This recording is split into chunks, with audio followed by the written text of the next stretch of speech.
열왕기상 3장 4절에서 15절까지 말씀입니다. 구약 성경 514페이지에 있습니다. 제가 봉독하도록 하겠습니다. 이에 왕이 제사하러 기브온으로 가니 거기는 산당이 큼이라. 솔로몬이 그 제단에 1000번제를 드렸더니 기브온에서 밤에 여호와께서 솔로몬의 꿈에 나타나시니라. 하나님이 이르시되 내가 내게 무엇을 줄꼬 너는 구하라. 솔로몬이 이르되 주의 종 내 아버지 다윗이 성실과 공의와 정직한 마음으로 주와 함께 주 앞에서 행함으로 주께서 그에게 큰 은혜를 베푸셨고 주께서 또 그를 위하여 이 큰 은혜를 항상 주사 오늘과 같이 그의 자리에 앉을 아들을 그에게 주셨나이다.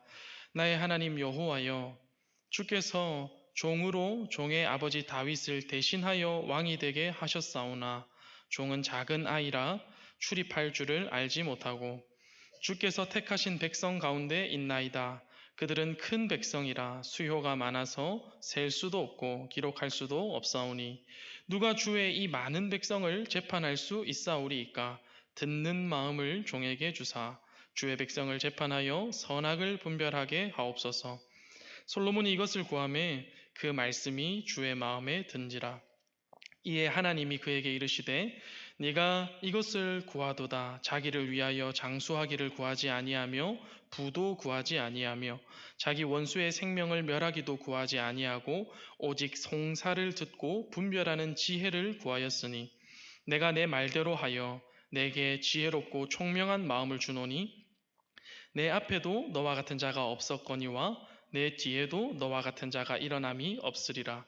내가 또 네가 구하지 아니한 부귀와 영광도 내게 주노니 내 평생의 왕들 중에 너와 같은 자가 없을 것이라.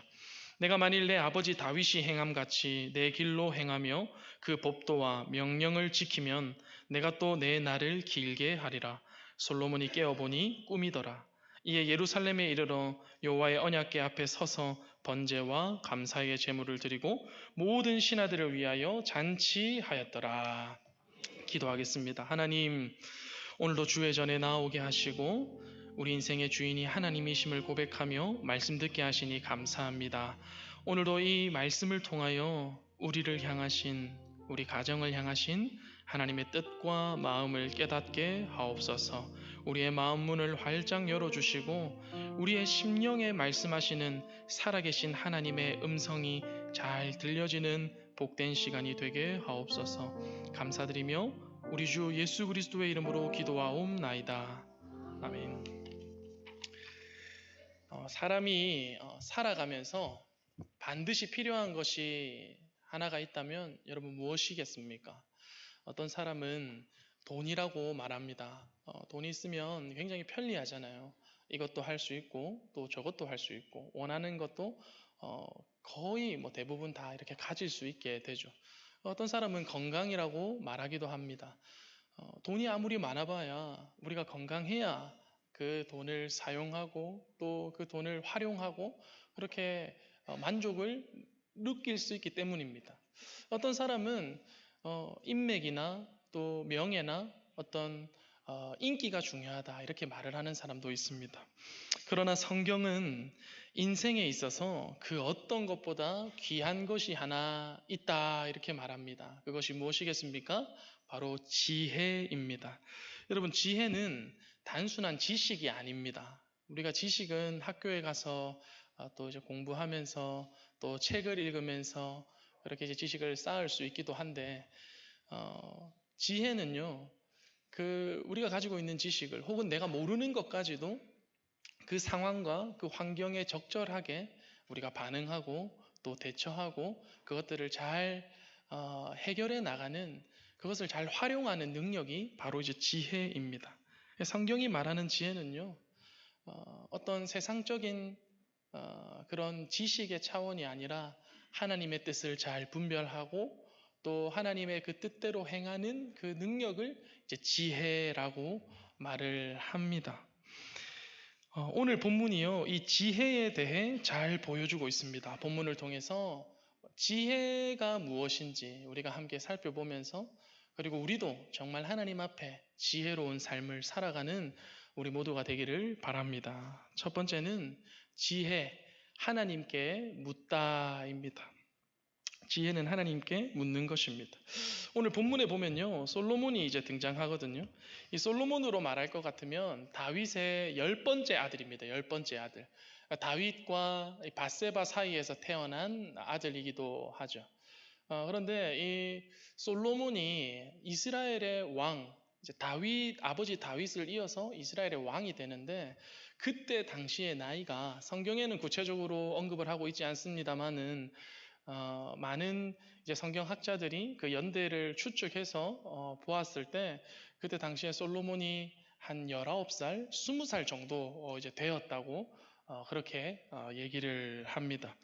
그러니까 솔로몬의 이 즉위 과정이요, 여러분 순탄하지 않은 거죠. 왜냐하면 나이도 어리죠, 경험도 짧죠. 그리고 이제 너무 빨리 왕이 되다 보니까 주변에 견제하는 세력이 너무 많이 있는 겁니다. 특별히 이제 이 솔로몬의 형이었던 아도니아라고 하는 사람이 있는데, 이 사람이 반역을 일으켰습니다. 이제 자기가 왕위에 앉겠다는 거죠. 굉장히 이제 너무나 위협적이었던 것은 그때 당시에 유력한 사람이었던 요압 그리고 아비아달, 이런 사람들이 이 아도니아 편에 탁 붙어가지고 반란을 함께 일으키는 것입니다.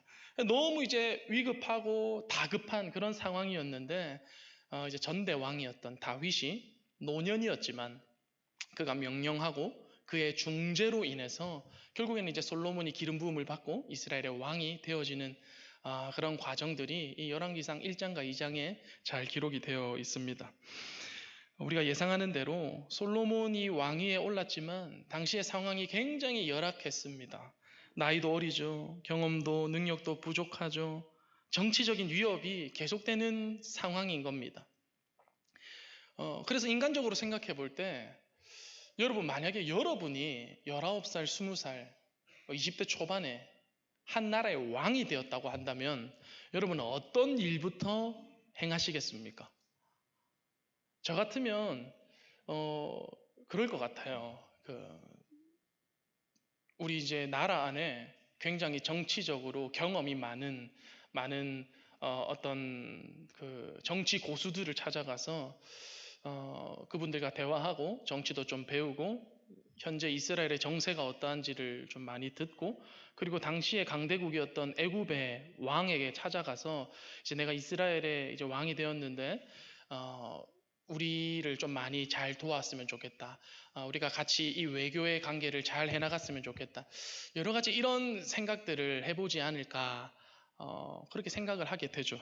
그런데 그런 예상과는 다르게 이 솔로몬의 이 왕이 되고 나서의 이 첫 행보를 보면요, 솔로몬이 세상적인 방법을 먼저 쓰지 않고 기브온으로 갔다, 이렇게 되어 있습니다.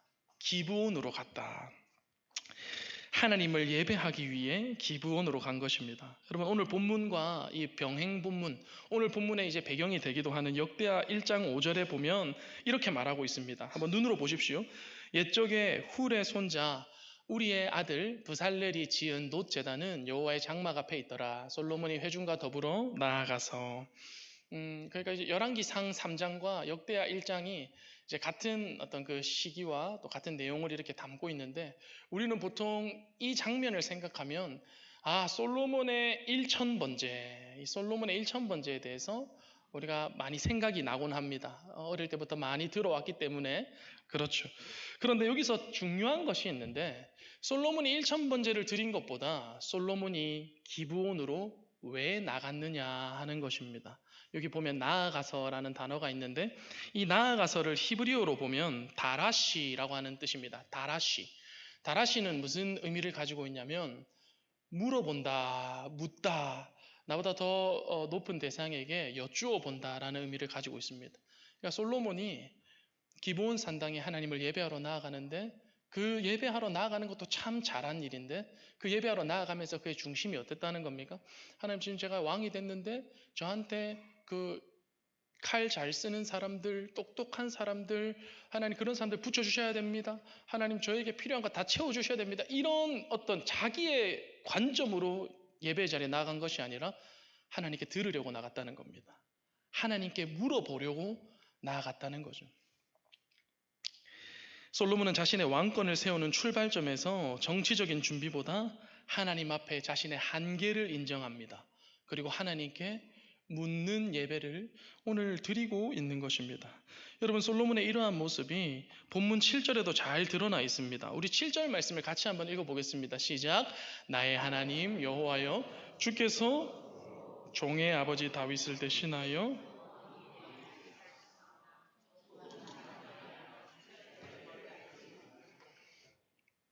하나님 앞에 자신이 어떻다는 겁니까? 작은 아이라는 겁니다. 왕이잖아요. 출입을 왜 모르겠습니까? 그런데 하나님의 일을 하기에 저는 나가고 들어가는 것을 감당할 수 없습니다. 저는 하나님 앞에 작은 아이입니다.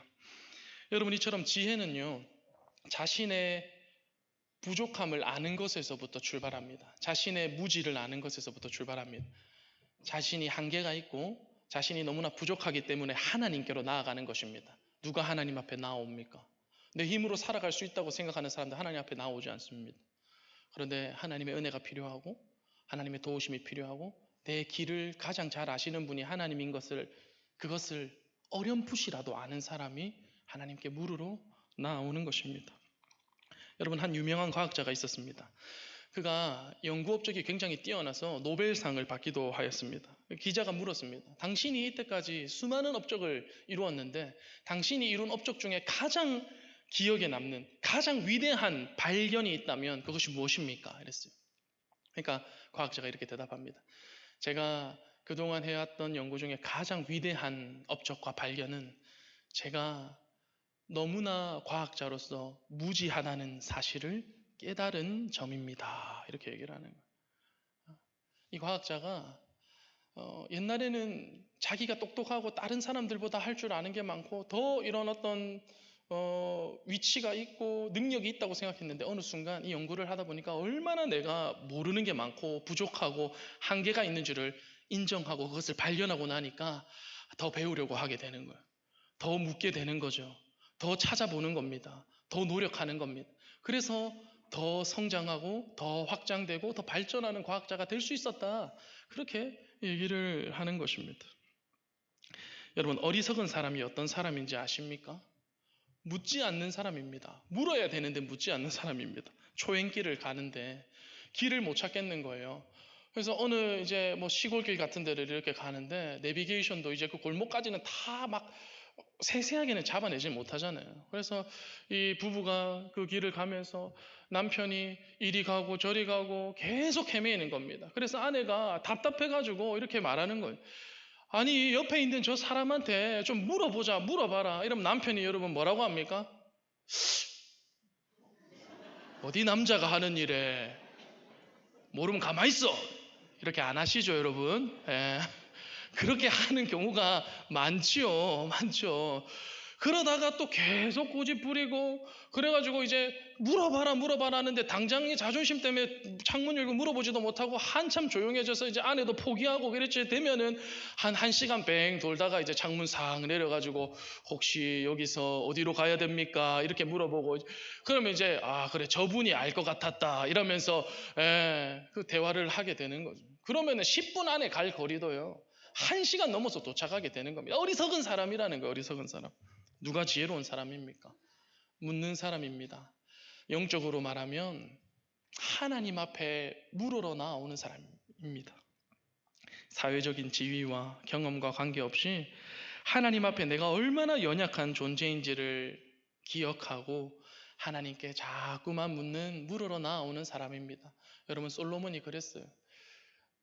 하나님, 세상 사람들은 나보고 똑똑하다고 하는데 세상 사람들은 나를 왕으로 떠받드는데 하나님이 저를 아시고 제가 하나님 앞에 저를 비추어 봐도 제가 어떤 존재인지를 알겠는데 저는 하나님 앞에 너무나 무지한 사람입니다. 이 종은 너무나 작은 아이입니다. 출입함을 감당할 수 없는 연약한 자입니다. 그렇게 이 솔로몬이 고백하고 있는 겁니다. 여러분, 솔로몬은 누구에게 여쭈어야 되는가, 누구에게 엎드려야 되는가를 분명히 알았던 사람입니다. 여러분, 우리도 그래야 되죠. 우리도 살아가면서 라인을 잘 타야 됩니다. 라인을. 무슨 라인이냐면 뭐 김 사장, 이 사장 라인에 잘 서야 되는 게 아니라 하나님 라인에 딱 서 있어야 되는 겁니다. 하나님이 우리 인생을 가장 잘 알고 계시고 그 누구보다도 나의 상사나 나의 친한 친구나 나의 심지어는 가족들보다도 우리의 걸음을 알고 계시고 우리가 나아가야 할 길을 누구보다 잘 알고 계시는 하나님 앞에 딱 서 있어야 되는 거죠. 하나님 앞에 여쭤봐야 되는 겁니다. 하나님 앞에 물으면 하나님께서 그 인생을 주목하신다라는 것입니다.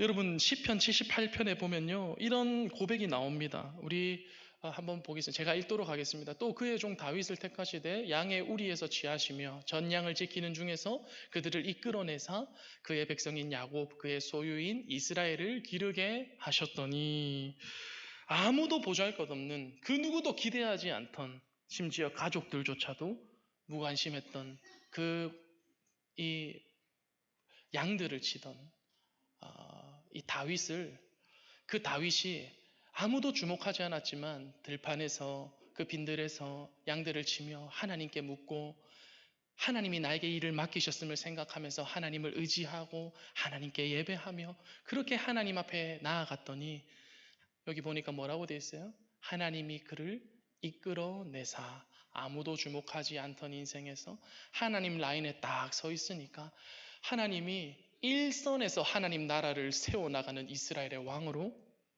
다윗을 불러내시는 것입니다. 여러분 그러면은 하나님께 묻는 삶이 어떤 삶이겠습니까? 세 가지로 간단하게 적용을 하면 첫째는 예배를 삶의 첫 자리에 두는 삶입니다. 인생의 중요한 결정 앞에서 크고 작은 일들 앞에서 가장 먼저 예배를 생각하는 사람이에요. 하나님 앞에 나와서 하나님 제가 어디로 나아가야 합니까? 하나님 이 일들을 하나님은 어떻게 보고 계십니까? 하나님 제가 일들을 어떻게 처리해야 되겠습니까? 하나님 앞에 묻는 사람 가장 중요한 상황에 예배의 자리를 잘 지키는 사람이 하나님께 묻는 삶이라는 거죠. 두 번째는 자신의 부족함을 인정하는 삶입니다. 여러분 어떤 사람이 하나님의 은혜를 경험하게 됩니까? 어떤 사람이 하나님의 응답을 경험하게 됩니까? 자신의 부족함을 아는 사람입니다. 내 부족함을 알고 나의 한계를 느끼니까 내가 주일에 지금 이 일도 해야 되고 저 일도 해야 되고 저 사람도 만나야 되고 이 거래처 사장도 만나야 되고 이 일도 처리해야 되고 할 일들이 산더미인데 이 모든 일들을 하나님의 은혜 없이는 감당하기 어려움을 알기에 내가 이 많은 일들을 제쳐놓고 하나님 먼저 예배해야 되겠다.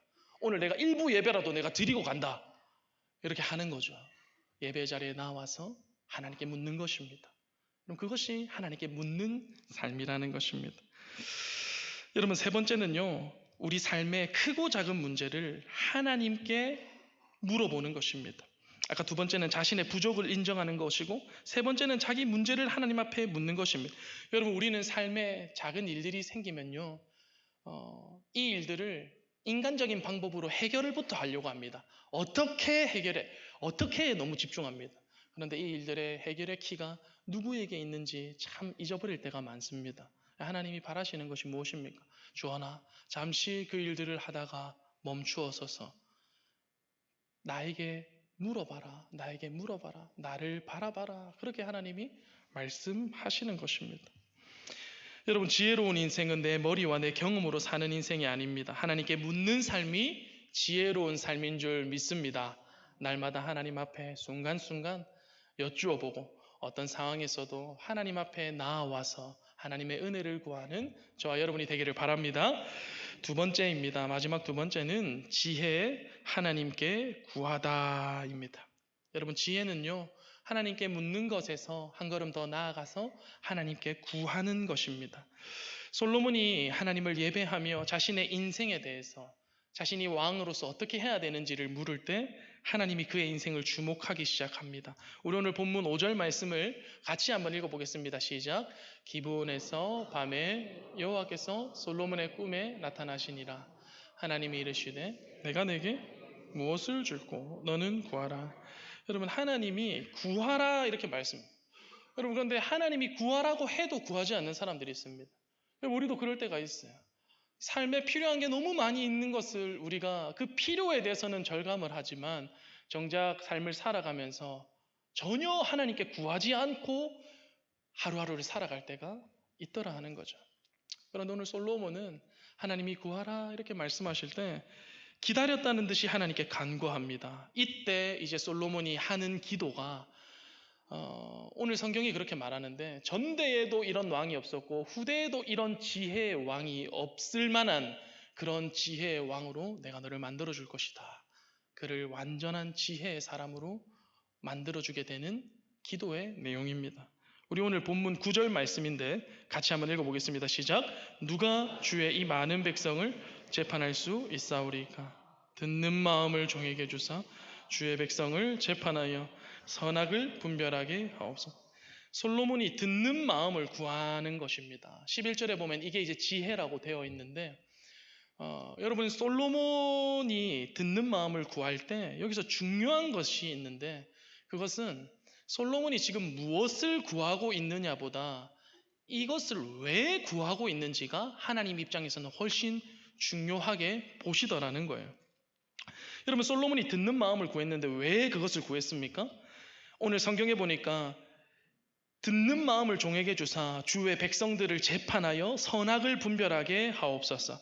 그러니까 수많은 하나님의 백성들이 있는데 제가 왕으로서 이 많은 사람들을 재판할 때 제가 얼마나 실수가 많이 있겠습니까? 그런데 하나님, 이건 나 힘으로 감당하기 힘든데 하나님 주시는 지혜로 하나님 주시는 그 듣는 마음으로 이 백성들을 제가 잘 재판하고 잘 인솔할 수 있도록 주님 저에게 지혜를 부어 주십시오. 이렇게 말하는 거예요. 쉽게 말해서 하나님 저에게 왕이라고 하는 이스라엘 왕이라고 하는 사명을 주셨는데 사명을 감당할 힘이 없습니다. 주님 저에게 그 사명을 감당할 수 있는 능력과 힘을 부어 주시옵소서. 그렇게 기도하고 있는 것입니다. 이런 솔로몬의 기도가 하나님을 기쁘시게 했습니다. 10절 말씀에 보니까 그 말씀이 주의 마음에 든지라. 여러분 우리도 이런 기도를 하나님께 올려드릴 수 있기를 바랍니다. 우리가 성경에 보면 이 사람은 뭘 받았고 저 사람은 뭘 받았고 이런 것도 참 부럽기도 하지만 이런 걸 보면서 좀 부러워했으면 좋겠습니다. 이 솔로몬의 기도가 주의 마음에 든지라. 하나님 제가 그동안 참 눈에 보이는 저의 욕심을 하나님 앞에 참 구할 때가 많았습니다. 그런데 하나님이 기뻐하시는 것이 무엇인지, 하나님께서 나에게 말씀하시고 요구하시는 것이 무엇인지, 하나님 그 하나님의 뜻에 제가 관심을 가지고 기도하며 살아가게 하옵소서. 하나님이 기뻐하시는 기도를 우리가 올려드릴 수 있기를 바랍니다. 여러분 솔로몬은요 엄청 똑똑한 사람이었거든요. 이미 19살, 20살 때 그 주변에 있는 이 신하들, 주변에 있는 사람들이 굉장히 놀랄 만한, 감탄할 만한 지식의 소유자였습니다. 굉장히 박학다식했습니다. 그런데 그런 그가 하나님께 구하는데 하나님이 너가 원하는 게 뭐냐, 뭐 해주면 되겠냐 이렇게 물어보는데 지혜를 구하고 있는 거예요. 지혜를. 뭐 다른 거가 아니라 뭐 군사력이나 뭐 어떤 전술이나 이런 게 아니라 듣는 마음을 달라는 거예요. 여러분 이게 좀 이해가 안 됩니다. 아니 왜 지혜로운 사람, 이 똑똑한 사람이 지혜를 구하고 있냐는 겁니다. 그런데 성경을 유심히 읽어보면 우리가 그것을 알 수 있습니다.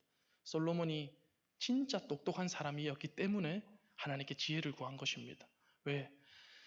이 모든 지혜가, 이 지혜의 근원이 하나님에게서부터 나는 것을 솔로몬이 알고 있었기 때문입니다. 지혜의 원천이 하나님께로부터 나기 때문에 사람의 노력과 사람의 어떤 경험으로는 도달할 수 없는 그 지혜의 근원을 하나님께로부터 공급받기를 구하고 있는 것입니다. 여러분 솔로몬이 하나님 나라를 먼저 구했을 때 하나님은 솔로몬이 구하지 않았던 부와 명예와 그 모든 영광을 솔로몬에게 주셨습니다. 우리는 솔로몬이 받은 지혜보다 그가 받은 부와 명예와 부귀에 집중할 때가 있습니다. 여러분 그런데 오늘 이 기도의 원리를 잘 기억하시기 바랍니다. 마태복음 6장 33절에 보면 이렇게 말합니다. 그런즉 너희는 먼저 그의 나라와 그의 의를 구하라. 그리하면 이 모든 것을 너희에게 더하시리라. 먼저 하나님의 나라와 하나님의 의를 구해라.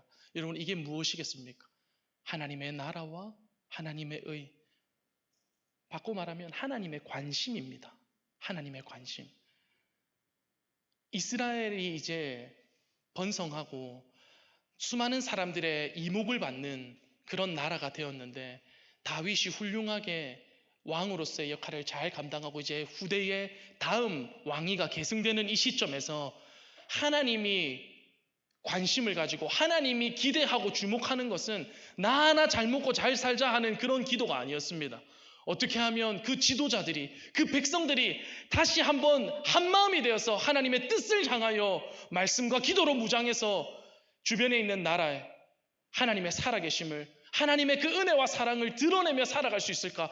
하나님의 관심은 거기에 있는 것입니다. 솔로몬이 지금 그 기도를 하고 있는 것입니다.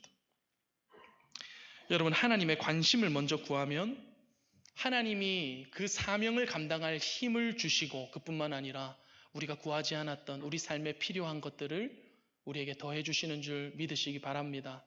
우리가 그렇게 믿어야 됩니다. 성경이 그렇게 말을 하고 있습니다. 다음 세대, 우리 자녀들 에게도 이렇게 가르쳐야 됩니다.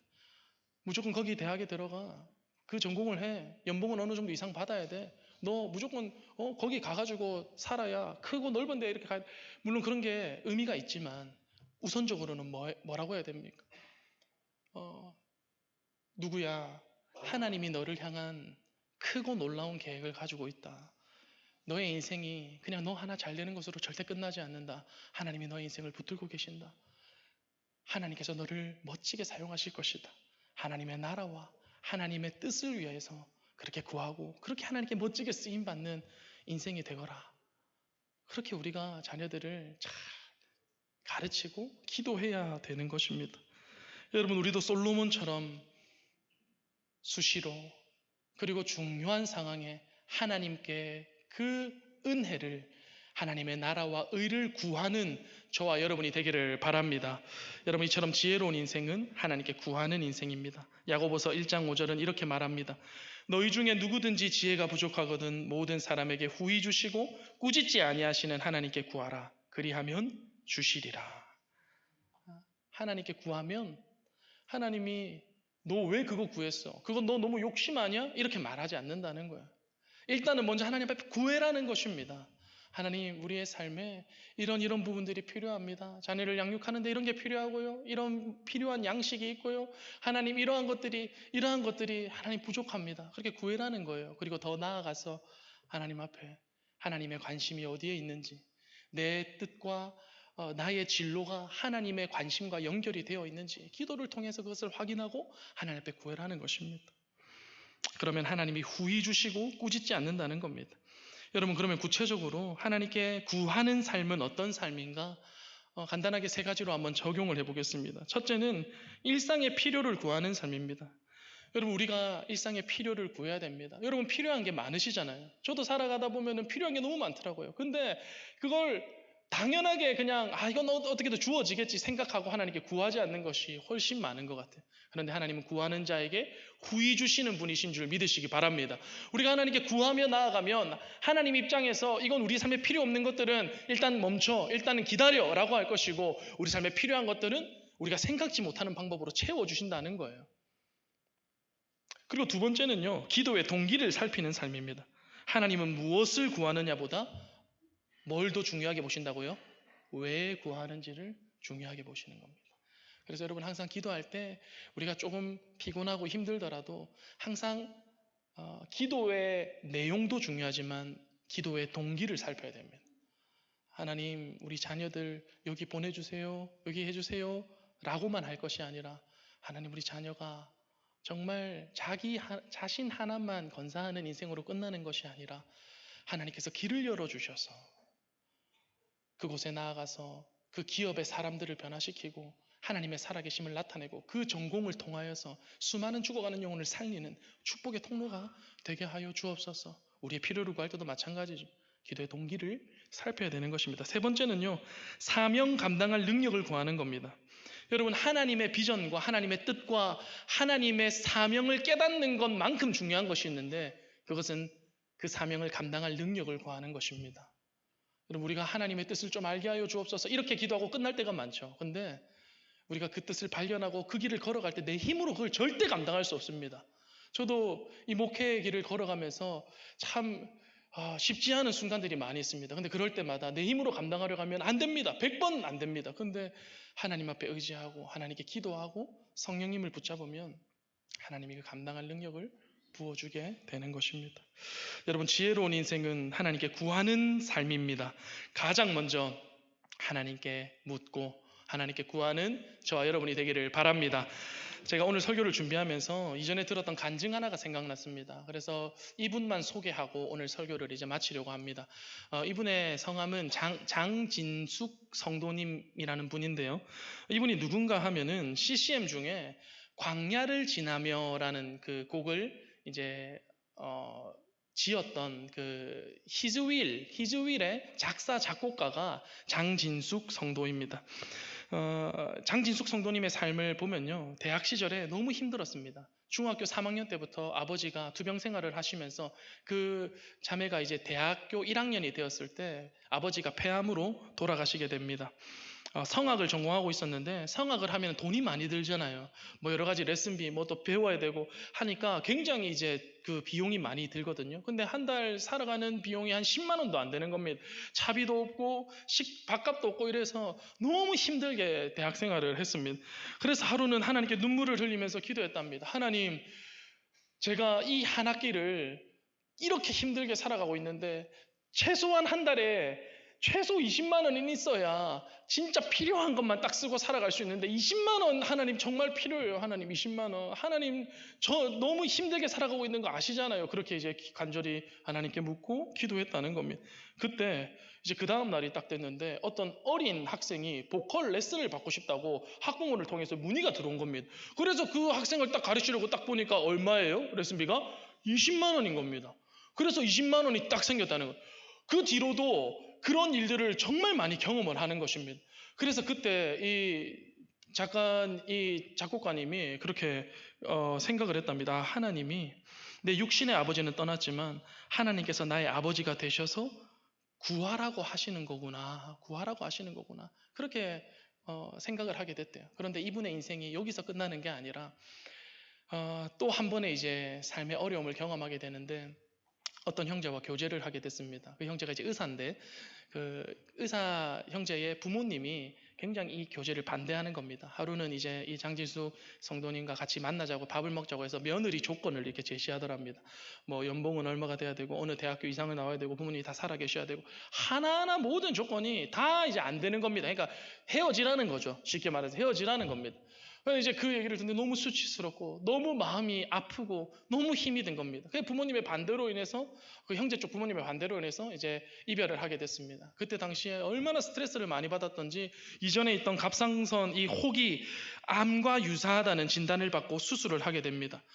아버지는 먼저 떠나셨죠. 어머니는 지금 타지에서 병원 생활하고 계시죠. 혼자 수술대에 들어갔는데 보호자 동의 없이 수술하는 경우는 정말 드문데 어떻게 이렇게 하게 됐냐 하는데 그냥 해달라고 해가지고 수술대에 혼자 누웠습니다. 너무 외로웠답니다. 너무 힘이 들었답니다. 그렇게 수술이 다 끝나고 나서 이제 눈을 딱 떴는데 고통이 밀려오면서 수술대에 혼자 누워있는 자신의 처지가 너무 처량하면서 눈물이 쭉 나더랍니다.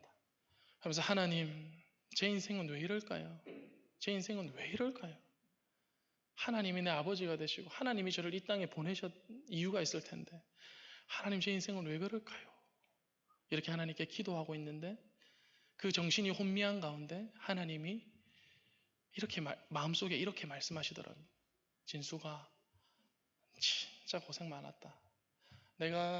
너가 그렇게 어릴 때부터 힘든 순간마다 나에게 기도하고 묻고 구하고 그렇게 견뎌온 거 내가 잘 알고 있다. 이번 수술도 너무 잘 견뎌줘서 고맙다. 진수가 고맙다. 그러면서 이 장진숙 성도님이 경상도 분이거든요. 하나님이 경상도 사람한테는 경상도 말로 말씀하시는 거 압니까? 이렇게 말하더랍니다. 뭐 죽고? 진짜 이분의 말을 그대로 한 겁니다. 진수가 뭐 죽고? 한 말 해봐라. 뭐 죽고? 그 이제 이 장진숙 성도님이 순간적으로 정신이 혼미한데 딱 정신 차리고 두 가지를 구했답니다. 첫 번째, 좋은 남편 주세요. 그 남편의 부모님은 그 시부모님이 되실 분이 저희 가정을 꼭 아껴주는 분이었으면 좋겠습니다. 하나님. 두 번째, 하나님, 제가 찬양을 작곡하고 작사하는 일을 하는데 이것은 사람의 힘으로 할 수 있는 게 아닌 것 같습니다. 하나님, 저에게 끊이지 않는 영감을 주십시오. 기도했어요. 그렇게 이제 기도하고 마음에 평안이 찾아오더래요. 그리고 이제 수술이 다 끝나고 그 다음 날부터 이제 됐는데 이상하게 병문안을 많이 오더래요, 사람들이. 그래가지고 기도한 게 있잖아요. 그 중에 남자들을 유심히 봤답니다. 그래가지고 이제 눈에 불을 탁 켜고 이제 남자들이 이렇게 딱 보는데 어느 놈인가 보는데 마음에 드는 놈이 없었대요. 근데 이제 그래가지고 2번 이상씩 오는 사람을 체크했대요.